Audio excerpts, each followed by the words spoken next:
जानु लुआमी ये बेगागली कोयली ये बेगागली रामी अरे था जो जीवना भगवान भरोसा गुरुल ते तरटे मुरुचार सरगी और कोसा।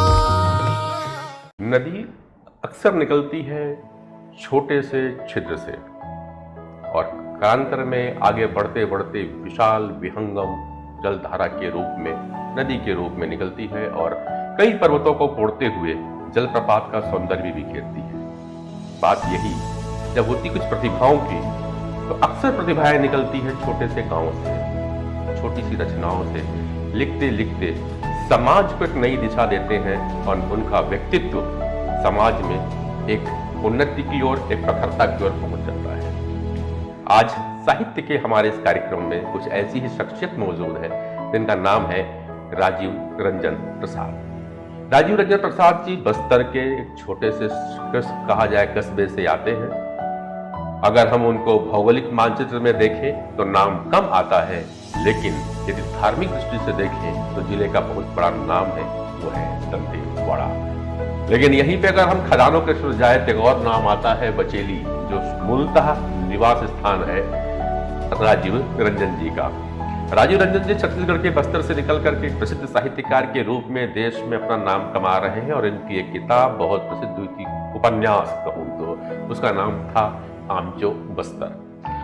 राजीव जी आमचो बस्तर के अलावा उनकी बहुत सारी कविताएं भी आ चुकी हैं, किताबें हैं, सब ज्यादा विस्तृत नहीं लूंगा। राजीव जी के बारे में बताने के लिए मुझे कम से कम नहीं तो 15 मिनट लग जाएगा अगर मैं पूरी बातें बताऊंगा। कुछ बातें राजीव जी से आप समझ लेंगे जब उनसे चर्चाएं होंगी। वैसे आप इंदिरा गांधी पुरस्कार से भी सम्मानित हैं और साकरनारायण की पुरस्कार भी आपको मिला है। इसके अलावा राज्य स्तरीय बहुत सारे पुरस्कार उनको प्रतिवर्ष के रूप में गिना जाए तो प्रतिवर्ष मिले हैं। मैं संक्षिप्त में सर इतना ही बता रहा हूं आपके बारे में क्योंकि समय है बात करने का। बिल्कुल। तो राजीव जी, जैसा मैंने आपकी पहली किताब काफी समय पहले पढ़ी थी, वो थी आमचो बस्तर। बस्तर का जब भी नाम आता है हम जानते हैं कि हरी भरी वादियां हैं, ग्रीनरीज है, जलप्रपात है, वहां भोले भाले आदिवासियों का क्षेत्र है, अनूठी संस्कृति है, एक अलग नृत्य है। दशहरा आज फेमस है पूरे विश्व में, बस्तर का दशहरा एक अलग रूप में मनाया जाता है। लेकिन बस्तर को जो प्रचारित किया गया है वो लाल आतंक के नाम से ही बस्तर जाना जाता है। जब भी हम बस्तर से छत्तीसगढ़ से बाहर जाते हैं, दिल्ली, मुंबई, मद्रास की यात्रा करते हैं, बाजू में कोलकाता की यात्रा करते हैं, बताते हैं कि हम छत्तीसगढ़ से हैं, तो उनका यही होता है बस्तर नक्सलवाद। आप बचेली जैसी जगह से रहे और गौर नक्सलवादी क्षेत्र भी आता है। आमचो बस्तर के पहले में आऊंगा। आपका बचपन वही गुजरा है, आपने बस्तर को बड़ी करीब से देखा है। मैं अपने दर्शकों को आपके माध्यम से बताना चाहूंगा, क्या बस्तर वाकई वैसा है जैसा दिखाया जाता है, या बस्तर वैसा है जैसा हमने दंडकारण्य में पढ़ा है वैसा बस्तर है? देखिए, बस्तर के बारे में जो छवि बनाई गई है वो जानबूझकर और बहुत योजनाबद्ध तरीके से बनाई गई है।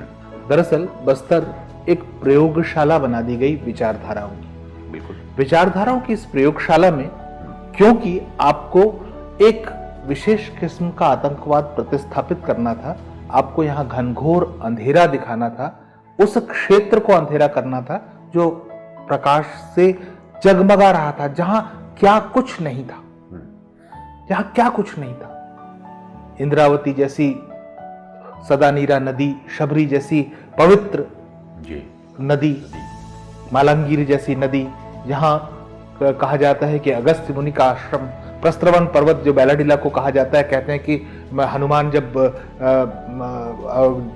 संजीवनी बूटी लाने के लिए जा रहे थे तो उन्होंने वहां पर कुछ क्षण विश्राम किया था। बिल्कुल बिल्कुल। बहुत कुछ ऐसा है जो बस्तर परिक्षेत्र को पहचान दिला सकता है, लेकिन दिक्कत यह है कि इसकी पहचान लाल आतंकवाद से बनी। दिक्कत यह है, मैं आपको एक छोटी सी घटना बताऊंगा कि जगदलपुर से मेरा ग्रेजुएशन हुआ और मैं पोस्ट ग्रेजुएशन करने के लिए भोपाल गया। हॉस्टल में जो सामान्य परिचय होता है उस दौरान वो काफी साथी बैठे थे, तो उन्होंने पूछा आप कहाँ से आए हो? मैंने बताया मैं बस्तर से हूँ। तो बस्तर वहां 100 में से उस दौर में 98-99 को नहीं पता था कि बस्तर कहाँ है। एक हो सकता है थोड़ा जागरूक हो, तो उसे बस्तर के बारे में जानकारी तो थी, लेकिन उस छूटते ही उसका पहला प्रश्न था, अच्छा बस्तर से आए हो, आप तो कपड़े पहने हुए। बिल्कुल बिल्कुल तो बिल्कुल सही। बस्तर की ये पहचान उस दौर की एक अलग तरह की बना दी गई थी, क्योंकि तब बस्तर को वेरियर एल्विन के नाम से, ग्रिगसन से और जो अंग्रेज लेखक थे उनके लेखन से पहचान मिली, व्यापकता के साथ पहचान मिली। किसी ने बस्तर को देखने की, यहाँ की नैसर्गिकता को देखने की जहमत भी नहीं उठाई थी। इसलिए उन्होंने पहले कुछ पूर्व स्थापित नैरेटिव्स के आधार पर बस्तर को देखा, जो साम्राज्यवादी नैरेटिव थे, जो कि उन लोगों ने लिखे थे जो उपनिवेश काल में यहाँ के प्रशासक रहे थे। ठीक है। फिर समय बदला, बस्तर को थोड़ी सी सांस मिली, लेकिन अचानक 80-90 के दशक को आते आते आप जैसे ही लाल आतंकवाद अपनी जड़ें फैलाने लगा, ये योजनाबद्ध तरीके से, देखिए बस्तर में नक्सलवाद को मैं कभी भी इसलिए जस्टिफाई नहीं करता क्योंकि हो सकता है कि नक्सलवाद जब कोलकाता और उसके आसपास या बंगाल में जब फैला तो उसके कुछ नैसर्गिक कारण रहे हो सकता है कि तेलंगाना तेभागा में जो मूवमेंट है उसके कुछ नैसर्गिक कारण रहे हो सकता है कि बिहार में जो कुछ हो रहा था उसके कुछ नैसर्गिक कारण रहे हो, झारखंड में कुछ नैसर्गिक कारण रहे हो, लेकिन बस्तर में जो 11 महत्वपूर्ण आंदोलन हुए वो ये बताते हैं कि वहां का जो जनजातीय समाज है वो कितना जागरूक था। केरल से भी बड़े परिक्षेत्र वाला बस्तर, जहां भूमकाल जैसा महत्वपूर्ण आंदोलन हुआ, एक साथ एक ही दिन एक ही क्षण पूरा का पूरा बस्तर सुलग गया राजशाही के खिलाफ और ब्रिटिश प्रशासन की अराजकताओं के खिलाफ। इतना योजनाबद्ध आंदोलन कभी नहीं हुआ, तो क्या बस्तर जागरूक नहीं था? आपकी ये किताब आई थी बस्तर सन 1857। जी, मेरी किताब है बस्तर 1857, और ये मैंने विशेष तौर पर इसलिए लिखी क्योंकि 1857 की क्रांति में बस्तर की भूमिका को बहुत अधिक तरीके से प्रचारित नहीं किया गया। यहाँ लोग जानते ही नहीं है कि बस्तर में कभी हुआ। शहीद वीर नारायण सिंह के अलावा शायद छत्तीसगढ़ में किसी का नाम भी नहीं लेते। बस्तर के अंदर इतने अधिक आदिवासी वीरों ने अपनी कुर्बानियां दी हैं और साम्राज्यवाद के खिलाफ महत्वपूर्ण लड़ाइयां लड़ी हैं। इसलिए मैं कहता हूं कि उनको तो आवश्यकता ही नहीं थी कि उनकी लड़ाई नक्सलवादी आके लड़े।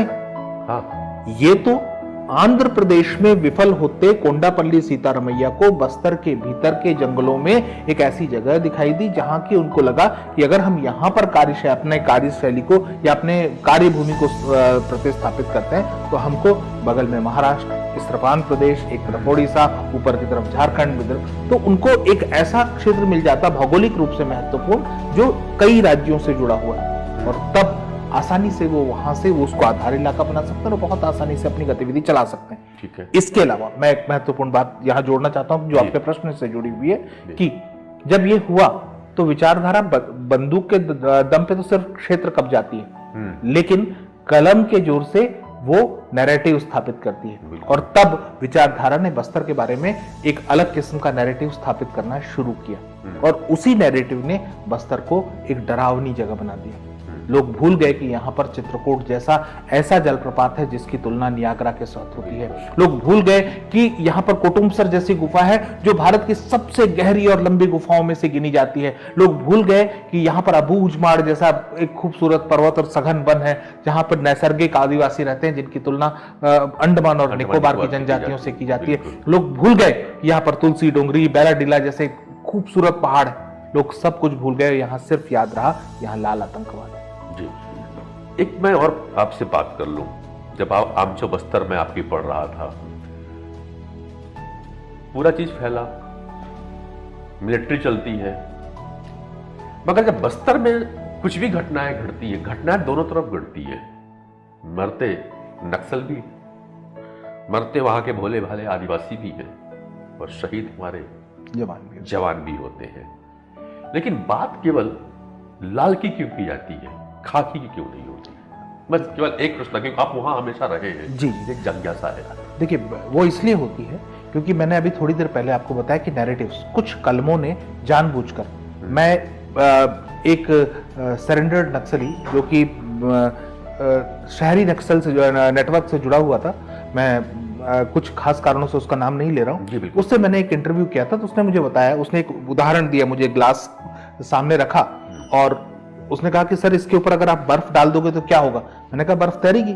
तो बोले जो बर्फ तैरेगी तो उसका जितना हिस्सा ऊपर दिखाई देगा उतना बंदूक वाले नक्सली है, और अच्छा। असल नक्सलवाद वो जो नीचे जो भरा हुआ ग्लास है ना वो है। इसका साधारण सा अर्थ यह है कि हम या हमारा पूरा जो विमर्श केंद्रित होता है बंदूक वाले नक्सलियों पर, और इस देश में विखंडनवादी राजनीति यत्र कत्र जहां भी हो रही है उन सब के पीछे वो जो भरा हुआ ग्लास है ना जो हमको दिखाई नहीं दे रहा है वो शामिल है। वही नैरेटिव बनाता है, वही बताता है कि बस्तर क्या है और कैसा है, वही बता रहा है कि वो जो बंदूक लेकर हत्याएं कर रहे हैं वो क्रांतिकारी हैं और पुलिस शोषक है, वही बता रहा है कि एक इस व्यवस्था को बदलकर हम एक ऐसी व्यवस्था लाएंगे जो कि उस चीन जैसी है जहां लोगों को बोलने की भी आजादी नहीं, उस रूस जैसी है जो खुद टूट कर चरमरा करके खत्म हो गया। तो हमको कहीं ना कहीं सतर्क और सजग होना चाहिए ऐसे लोगों से जो नैरेटिव निर्माता है। एक बात और थी, मैंने आपको कहीं और भी सुना था, हर युवा मन जो होता है जिसको भी ले ले वो जेएनयू जैसे हो जाता है। एक कटु बात बोला, जब युवाएं होते हैं शुरुआत में वो लाल झंडे क्यों जरूर जाता है। बिल्कुल।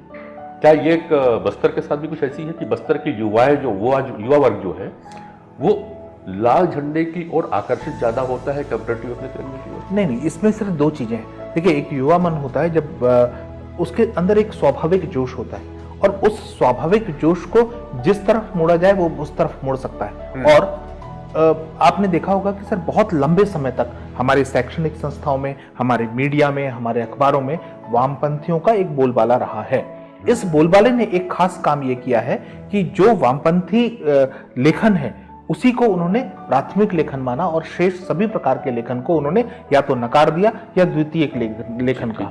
तो प्राथमिक लेखन से जुड़ने के लिए जो उस समय का ओजस्वी युवा था या रचनात्मक जिसके अंदर रचनात्मकता थी, उसने ये समझा कि यही लेखन है, इसके अलावा कुछ भी लेखन नहीं है। और यही नाटकों के साथ हुआ, यही अभिव्यक्ति की समस्त विधाओं के साथ। मैं इसलिए पूछ रहा हूँ, जब मैं भी कॉलेज में पढ़ता था जी जी, तो पूरी जो पत्र पत्रिकाएं जो हमको मिलती थी जी, क्योंकि मुझे याद आता है एक बार नारायणपुर का में हमारे पास के ही इसके एसएफ दल कमांडेंट थे जो वहाँ पे गए थे, बहुत यंग एज में उनकी हत्या हो गई थी, नक्सल में ही पेड़ों पे ब्लास्ट किया गया था। वो आज भी मेरे जहन पे घुसती है। लेकिन उस समय मेरी विचारधाराएं जो भी मिलती थी तो मुझे यही लगता था कि वो शोषण कर रहे हैं वहाँ की पुलिस, वहाँ के व्यापारी वर्ग, वहाँ का संबंध समाज उन आदिवासियों का शोषण करता है, और उनके पक्ष में, आदिवासियों के पक्ष में क्योंकि आवाज नहीं उठा पा रहे हैं, ये नक्सलवादी लोग सामने आते हैं।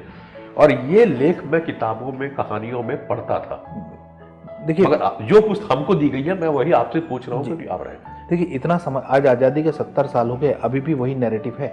जी हाँ। मैं आपको एक उदाहरण देता हूँ। 60-70 के दशक में ब्रह्मदेव शर्मा कलेक्टर हुआ करते थे बस्तर की, बिल्कुल ठीक है। अबूझमाड़ में एक सड़क प्रस्तावित थी। उस सड़क के प्रस्ताव को प्रशासन ने इसलिए रोक दिया कि उनका यह मानना था कि जहां सड़क जाती है वहां सड़क की बीमारियां जाती हैं, अगर सड़क जाएंगी तो वहां के जो नैसर्गिक जीवन है वो नष्ट हो जाएगा। बिल्कुल। इसके साथ साथ में उन्होंने एक और काम किया कि अबूझमाड़ में जाने के लिए एक प्रवेश आपको एक शुल्क लगा दिया, और उसमें आपको एक पास मिलता था जिसमें कि आप सिर्फ कुछ घंटे के लिए अंदर जा सकते थे। 1 घंटे का पास मिलता था। बिल्कुल बिल्कुल। 1 घंटे में आप अबूझमाड़ में बमुश्किल ओरछा से कुछ कदम चल सकते थे और आपको वापस आना होता था। ऐसी परिस्थिति में क्या हुआ? ऐसी परिस्थिति में नक्सलवादी जब बस्तर के भीतर घुसे तो उनको तो आनंद आ गया, क्योंकि आमतौर पे अगर किसी आतंकवादी संगठन को अगर किसी क्षेत्र को कब्जाना होगा तो उसको वहां मौजूद सैन्य बल से लड़ाई लड़नी होगी। यहाँ तो अपने थाली में परोस के एक पूरा का पूरा माड़ क्षेत्र उनको दे दिया कि आप आओ यहाँ पर जो है आराम से पसर जाओ और इसको अपना आधार इलाका बना लो, क्योंकि हमने खुद से ही प्रशासन विलोपित कर लिया है। और वो आते ही उन्होंने सबसे पहले क्या किया, ये जो गांव था उसको उधर कर दिया, वो जो गांव था उसको उधर कर दिया। अब आपके पास अबूझमाड़ क्षेत्र का नक्शा भी नहीं है, लड़ लीजिए आप। आपकी लड़ाई इसीलिए तो विफल होती रही है क्योंकि आपने ऐसी जो है अपनी ही प्रशासनिक विफलताओं के कारण जो ऐसी जमीन, उर्वर जमीन तैयार की जिसको बहुत आसानी से उन्होंने हथिया लिया। और अब आप नैरेटिव बनाइए कि हाँ वो क्या वन विभाग का शोषण था तो हम जैसे ही वो घुसे उन्होंने यहां उपलब्ध जो फॉल्ट लाइंस थी, ये सच है कि बस्तर शोषित क्षेत्र भी रहा है, ये सच है कि यहां पर सिर्फ नमक के नाम पर यहां अलग किस्म के शोषण, ये सच है कि फॉरेस्ट जो डिपार्टमेंट है, अंग्रेजों ने, ये भारत की आजादी के समय नहीं, अंग्रेजों ने जो कानून बनाए तब से लेकर के और आजादी के बहुत बाद तक मालिक बगबूजा को कोई मतलब ज्यादातर लोग भूल गए, लेकिन उसको आप स्मरण कीजिए। तो ऐसी बहुत सी घटनाएं हैं जो ये बताती हैं कि बस्तर के अंदर शोषण होता रहा है और ये सच्चाई है। लेकिन ये शोषण बिल्कुल वैसा ही है जो कश्मीर में भी हो रहा है, कन्याकुमारी में भी हो रहा है, झारखंड में भी हो रहा है, उत्तर आप हमारे पूरे देश में हमारी व्यवस्था में कुछ खामियां हैं और उन खामियों को दूर तो हमको करना ही पड़ेगा। लेकिन उन खामियों को दूर करने का यह अर्थ नहीं है कि हम बंदूक उठाएं और उसके बाद शुरू हो जाएं कि हमको जो सामने दिखाई देता हो, निरीह हो, निर्दोष हो, खत्म करते जाए। कौन मारा है बस्तर में? आदिवासी ही तो। आपने किनको माओवादी बनाया मोटिवेट करके? आदिवासियों को। कि वो किनके ऊपर गोली चला रहे हैं? आदिवासियों पर। हमारा सिस्टम प्रतिवाद करने के लिए किन पर गोली चला रहा है? आदिवासियों पर। तो मरने वाला कौन? आदिवासी। हम कर क्या रहे हैं? वो लोग जो जस्टिफाई कर रहे हैं दरअसल असंख्य आदिवासियों की मौत के जिम्मेदार हैं इस देश में। इसलिए वो जो नैरेटिव है जो इस बंदूक को सपोर्ट करता है, इस आतंकवाद को सपोर्ट करता है, दरअसल असंख्य आदिवासियों की मौतों का वो जिम्मेदार है। वो लेखन भी जिम्मेदार है। जिन्होंने उनके पक्ष में लिखा है, नक्सलवादियों के पक्ष में, वे भी इस देश के असंख्य आदिवासियों की मौत के जिम्मेदार हैं। बात करेंगे आपका एक और मैंने कहीं सुना था किसी मंच पे, आप दलित साहित्य का वो बात करते हैं। तो दलित साहित्य पे बात करूंगा मैं आपसे, 2 मिनट का ब्रेक ले लेता हूं।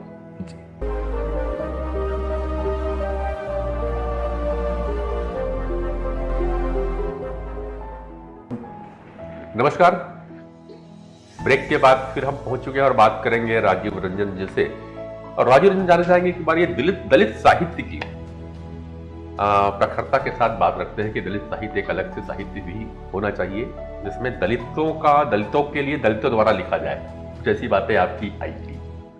देखिए, मेरा मानना है कि साहित्य तो साहित्य है। साहित्य एक बड़ी छतरी में साहित्य ही कहलाता है। हाँ। जैसे देश एक अपनी व्यापकता में देश ही है, लेकिन हमारे यहाँ बहुत से राज्य हैं जो अपनी अपनी पहचान के साथ हैं। हम केरल को उसकी अपनी अलग नैसर्गिक पहचान के साथ जानते हैं, मध्य प्रदेश को, छत्तीसगढ़ को, सबको उसकी नैसर्गिक पहचान के साथ जानते हैं और वो हमारे राज्यों के विभेद है। वैसे ही साहित्य एक विस्तृत पटल पर साहित्य ही है, उसका कोई विभेद नहीं हो सकता। वो जैसे एक राष्ट्र है वैसे साहित्य अपने आप में व्यापक परिभाषा है, लेकिन व्यापक परिभाषा के अंतर्गत कई उपभाग होते हैं।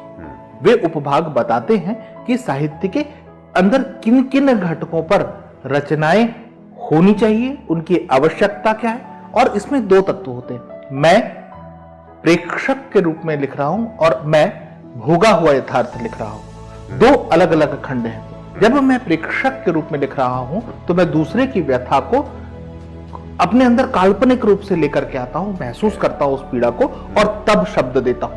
लेकिन अगर मैं भोगा हुआ यथार्थ लिख रहा हूं तो मेरा एक स्टेप कम हो जाता है, और एक स्टेप कम हो जाता है तो मैं अपना भोगा हुआ यथार्थ लिखता हूं तो वह अधिक संवेदनशील करता है लोगों को। तो मेरा मानना यह है कि साहित्य को वर्गीकृत न करें, साहित्य को साहित्य कहें, लेकिन उसके जो उपभाग हैं वो बहुत आवश्यक है, उनका क्लासिफिकेशन बहुत आवश्यक है।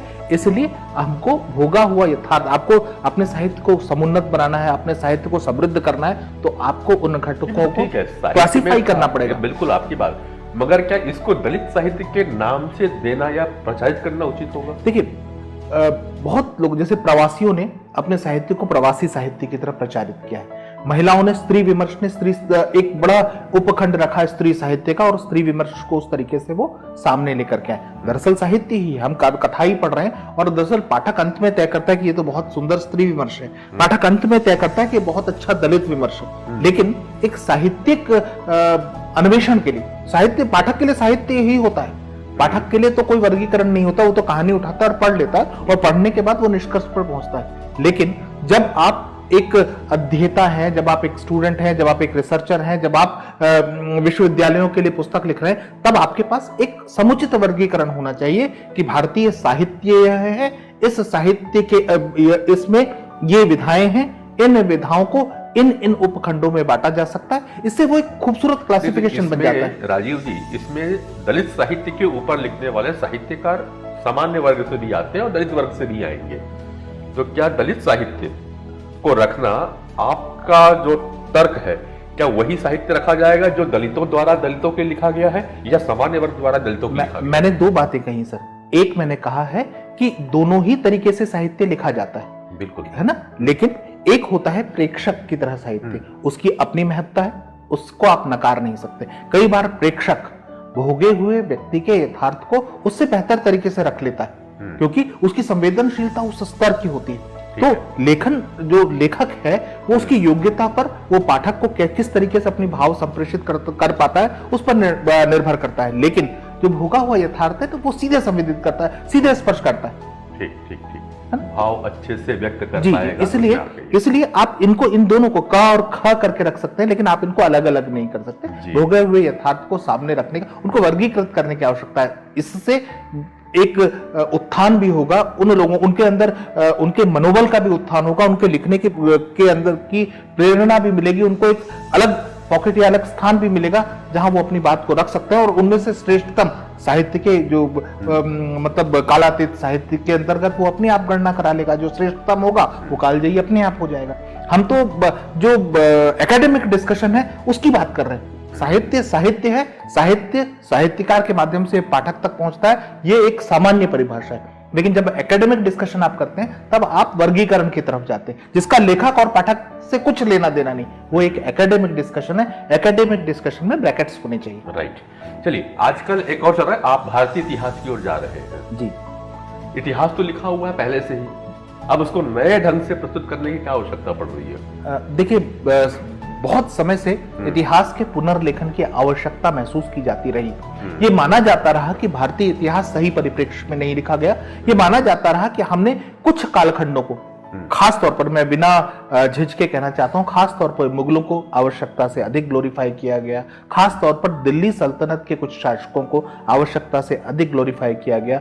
लेकिन हमारे अपने ही शासन समय, जो उनसे, देखिए ये मुगलों का शासन समय 600-700 साल से अधिक का नहीं है ना, पूरे दिल्ली सल्तनत से लेकर 1000 वर्ष से अधिक का नहीं, अंग्रेजी शासनकाल 200 वर्ष से अधिक का नहीं, लेकिन उससे पहले जो हमारी 5000 साल की संस्कृति है, उसके पास सम्राट अशोक, सम्राट चंद्रगुप्त, गुप्त शासन कालों का जो, जिसको कि हम भारतीय इतिहास का स्वर्ण युग कहते हैं, हर्षवर्धन, मतलब हमारे पास जो है गौरवशाली और महान शासकों का एक पूरा का पूरा जखीरा है, लेकिन हम उन पे चर्चा ही नहीं करते। कईयों को तो उनके नाम तक नहीं पता है।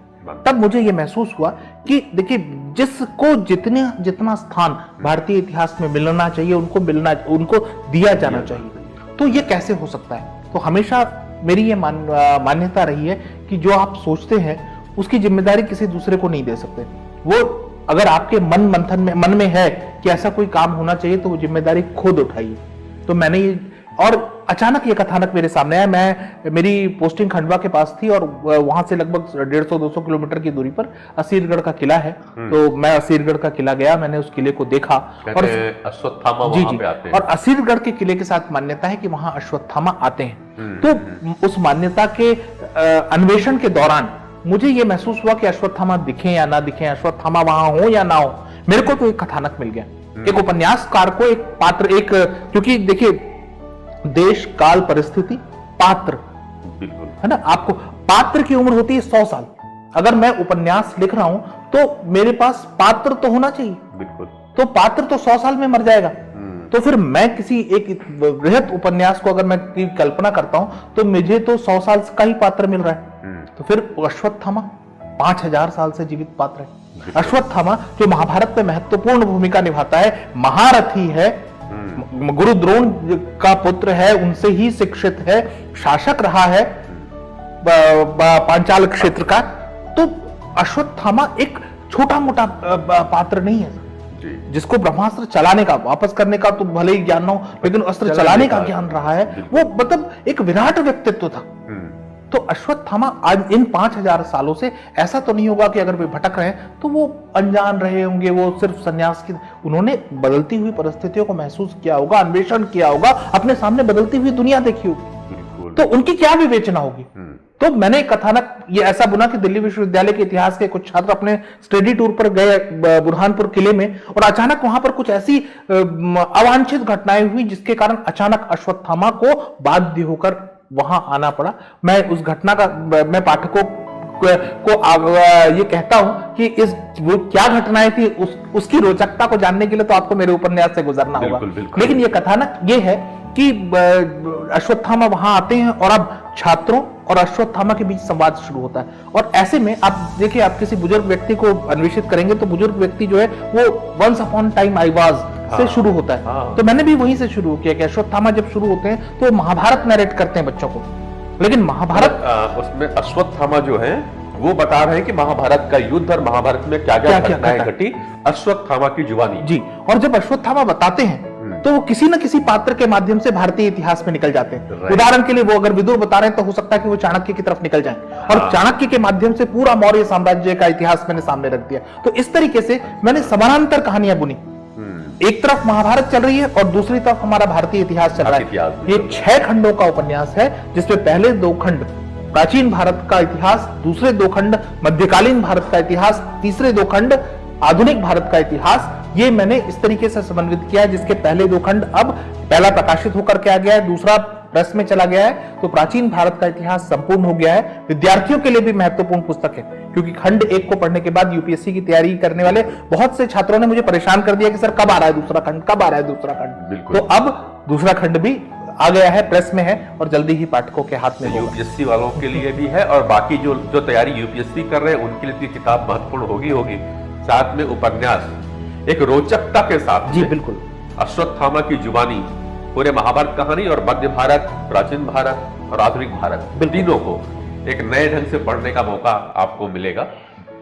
अब यहां तो हुई बात की, महाभारत की घटनाएं भी आ गई। मैं वापस आ जाता हूं फिर से बस्तर की ओर में। बस्तर जो कि नैसर्गिक प्राकृतिक है,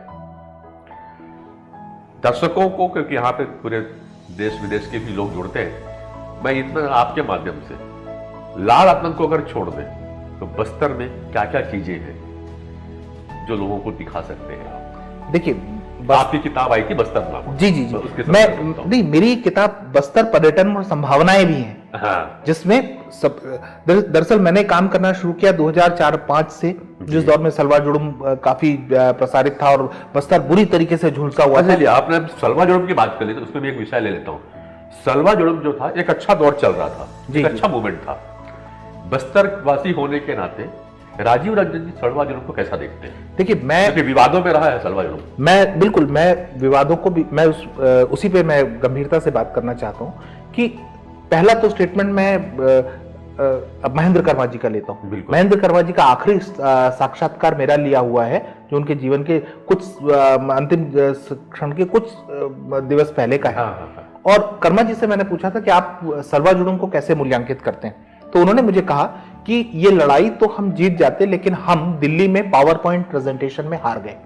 ये महत्वपूर्ण है, इसको हमको कोट करके रखना पड़ेगा। दूसरा, कुछ आंदोलन स्वतः स्फूर्त होते हैं, जिसमें सलवा जुड़ुम भी था, लेकिन आंदोलन जब एक व्यापक नेतृत्व विहीनता का शिकार होता है तो उसमें अराजकता आती है। दूसरा, जब नेतृत्व विहीनता होती है और उसके बाद सरकार का इंटरफेरेंस किसी भी तरीके से हो जाता है, तो वहां उसके अंदर प्रदूषण के भी एलिमेंट्स आ जाते हैं और अपना लाभ, अपना हित साधने वाले एलिमेंट्स भी उसमें जुड़ जाते हैं। सलवा जुड़ुम केवल स्वतः स्फूर्त आंदोलन ही नहीं रहा, बाद में धीरे धीरे उसमें बहुत सारे एलिमेंट्स जुड़ते चले गए। लेकिन हाँ, सलवा जुड़ुम जब शुरू हुआ तो वो स्वतः स्फूर्त आंदोलन था। मैं एक बात कहता हूं कि सलवा जुड़ुम की बहुत आलोचना हुई, देश नहीं विश्व भर में आलोचना हुई, लेकिन माना कि उनके हथियार गलत थे, और मैं किसी भी हथियार को गलत मानता हूं, इसलिए सलवा जुड़ुम के पक्ष में उठे हथियारों को जस्टिफाई नहीं करता। तो इस तरफ की बंदूक गलत तो इस तरफ की बंदूक भी गलत होगी। हमको खुलकर कहना चाहिए कि हर ओर की बंदूक गलत है जी। तो अगर सलवा जुड़ुम की बंदूक गलत थी तो नक्सलवादी बंदूक भी गलत है, हम खुल के कहे ना। हम मूल्यांकन में एक पक्ष ले रहे हैं, हमको मूल्यांकन में दोनों पक्ष लेने चाहिए और निर्क्षीर विवेक करना चाहिए। लेकिन यही बात है कि हमने एक को तो नैरेटिव में लिया, दूसरे को नहीं लिया। ये तो इसमें क्योंकि गवर्नमेंट के एलिमेंट भी थे, तो सुप्रीम कोर्ट के पास प्राधिकार था, उन्होंने उसको कहा कि आपको ये बंद होना चाहिए। और जैसे ही सलवा जुड़ुम बंद हुआ, क्या आप जानते हैं कि हर दिन सलवा जुड़ुम के कार्यकर्ताओं की मौत हुई, हर दिन मारा गया।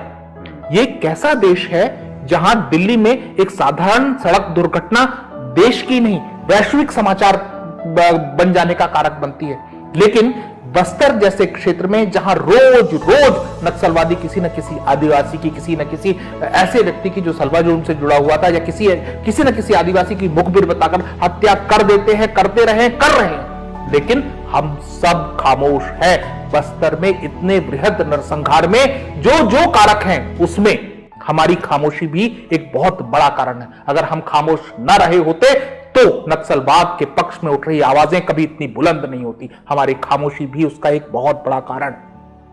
आप एक छोटी सी कुछ लाइनें भी बोलते हैं वर्दी को लेके कि सैनिक तो वो भी थे, वर्दी पे ये नहीं, मेरी बड़ी चर्चित, क्योंकि इस वक्त कविता तो मुझे याद नहीं है, लेकिन मैं एक जरूर बात इसी दृष्टिकोण की बात करना चाहूंगा। हाँ। एक मेरी बड़ी चर्चित कविता है, दिल्ली से बस्तर दिखता है। हाँ। इसकी मैं कुछ पंक्तियां आपको सुनाना चाहता हूं। ये इसलिए क्योंकि हम बस्तर से रहकर बस्तर को कैसे दिखते हैं और दिल्ली वाले बस्तर को कैसे दिखते हैं, कि दिल्ली से बस्तर दिखता है।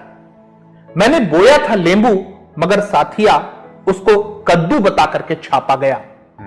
घर में मूसा घुसा था मगर देख ले उसको हाथी समझ करके नापा गया। जब से कोदो के खेतों में बंदूक है, सांस लेना भी अपनी खबर बन गई। हम डकारे तो मुंह में घुसे कैमरा, अपनी अपनी उत्सुकता है, दिल्ली से बस्तर दिखता है। बहुत दिल्ली से बस्तर कैसा दिखता है, राजीव जी ने 2 लाइनों में बताने का प्रयास किया। अब दिल्ली वालों को बस्तर राजीव जी कैसा दिखाते हैं, अंतिम में यह प्रश्न के साथ। देखिए, मैं दिल्ली वालों को यह बताना चाहता हूं कि अगर आप अपने आंखों में पड़ी हुई पन्नी उसको अगर हटाएंगे तो आपको बस्तर हरा भरा, नैसर्गिक, खूबसूरत, ऐसा मनोरम दिखाई देगा कि आप यहां अगर आ गए तो यहां से जाना नहीं चाहेंगे। बस्तर नैनीताल से खूबसूरत है, कश्मीर से खूबसूरत है, कन्याकुमारी से खूबसूरत है। बस्तर इतना खूबसूरत है, यहां इतना कुछ है जो आपने देखा ही नहीं, कल्पना भी नहीं कर सकते। बस्तर एक ऐसा पठार है, पहाड़ नहीं पठार, जहां बैलाडीला जैसा पर्वत बीचों बीच उठता है, जहां 35 किलोमीटर उसके बीच में से काट करके गली नाला बहता है, 2 और नैसर्गिक पहाड़। सोच कर देखिए, कल्पना करके देखिए, मालंगीर घाटी, वहां खड़े हो जाइए और दूर तक देखिए। मैं आपको दावा करता हूं कि घंटों आप उसकी खूबसूरती को निहारते रह सकते हैं, अनछुआ, ऐसा खूबसूरत। चित्रकूट का जलप्रपात विश्व प्रसिद्ध है, लेकिन फिर भी वहां आने से लोग घबराते हैं। उनसे गए गुजरे कितने ही जलप्रपात, पर्यटन स्थल हैं, लेकिन चित्रकूट में सीमित आगमन आज भी। यहां तो इतना अधिक आगमन होना चाहिए क्योंकि आप भारत का सबसे बड़ा जलप्रपात देख रहे हैं। बिल्कुल। अगर आप ट्रैकिंग के शौकीन हैं, अगर आपको एडवेंचर का शौक है, तो बस्तर में केवल कुटुम्बसरी नहीं, असंख्य गुफाएं हैं। आप भीतर उतरिए, स्टैलेक्टाइट स्टैलेग्माइट की ऐसी गुफाएं और कहीं नहीं है। और बस्तर केवल कितने ही आपके अभयारण्य हैं, कितने ही आपके वन क्षेत्र हैं, कितना यहाँ की जो बायोडाइवर्सिटी है, कितने जीव, मतलब बस्तर को आप एक शब्द में परिभाषित नहीं कर सकते, अनंत कहानियां हैं। और मैंने कहा कि मैंने बस्तर पर्यटन और संभावनाएं जो किताब लिखी है वो लगभग 500 पृष्ठों की है, और वो भी मैंने बहुत काट छाट करके लिखी है। इतना वृहद है बस्तर में पर्यटन की संभावनाओं का स्थल। आप एक बार खुले मन से यहां आकर के तो देखें, ढोलकल पर्वत और उसके ऊपर 6ठी सदी के गणेश, 3500 फीट की ऊंचाई पर नाग शासकों ने जो गणेश की प्रतिमा वहां स्थापित की। सोच कर देखिए, वो किसी विजय स्तंभ की तरह, किसी स्मारक की तरह वहां पर खड़ा कितना खूबसूरत लगता है। चारों ओर घना जंगल, बीच में एक 3500 फुट की ऊंचाई में खड़ा एक सीधा सा पहाड़, और उसके ऊपर गणेश की प्रतिमा, जिस पर जब सूरज की रोशनी पड़ती है और जो उसकी छटा बिखरती है। सोच कर देखिए कि कितना खूबसूरत है वहां का नजारा। लेकिन बस्तर को अगर उस चश्मे से आप देखते रहेंगे, लगातार देखते रहेंगे, जो आपको अखबारों के माध्यम से, जो आपको कुछ खास लोगों की पुस्तकों के माध्यम से, जो कुछ खास विचारों के माध्यम से परोसा जा रहा है, तो कभी भी आप सच के निकट नहीं पहुंच पाएंगे। छोड़ दीजिए पुस्तकों को, चले आइए बस्तर, आप सचमुच अभिभूत होकर लौटेंगे। तो बस्तर से सुंदर जगह शायद ही कोई मिली होगी आपको। अगर मैं ये कह दूं राजीव जी की भाषा में कि छत्तीसगढ़ में भी स्वर्ग बसता है, तो वो बस्तर है। बिल्कुल। तो अब लाल चश्मा उतारिए और हरे चश्मे के साथ में देखिए, आइए हमारे साथ छत्तीसगढ़ में और घूमिए बस्तर और नैसर्गिक सुंदरता का अनुभव करिए, तरोताजा होइए, हमारे साथ बस्तर में।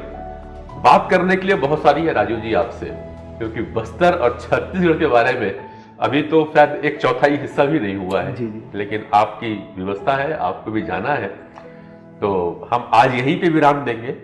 इस विषय को लेकर के जल्दी हम राजीव जी का समय देंगे तो मुलाकात करूंगा। जरूर सर, बहुत बहुत धन्यवाद।